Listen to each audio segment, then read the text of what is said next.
Helo, I'm Rhys y Dwi o Sgiliaith ac aron ni drafod sut mae defnyddio temple dwyieithog Sgiliaith mwyn dechrau dwyieithogi cyflwyniad Saesneg yn Google Slides.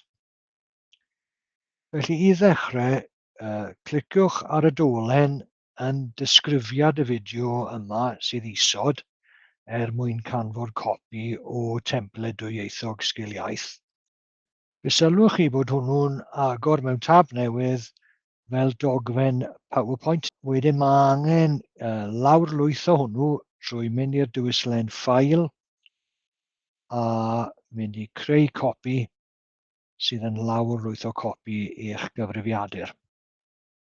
Yna agorwch y cyflwyniad Saesneg rydych chi'n dymuno dwyieithogi yn Google Slides.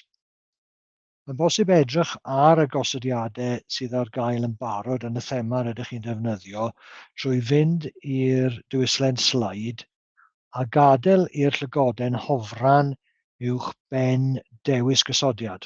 A dyma lle dyn ni'n gweld y dewisiadau sydd ar gael ar hyn o bryd. Ond mwyn newid y thema i thema ddwyieithog Sgiliaith, cliciwch ar y botwm thema ac yna dewisiwch uwchlwytho thema. Dewisiwch y tab uwchlwytho ac yna dewisiwch y dogfen neu'r ffail ydych chi newydd lawrlwytho.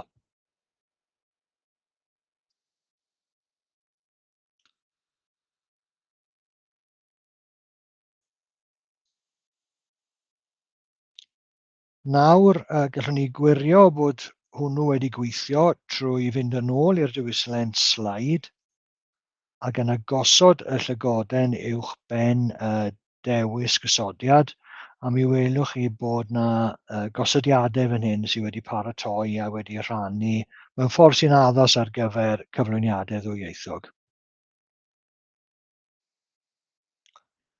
Cofiwch gysylltu os oes unrhyw anhawster o gwbl.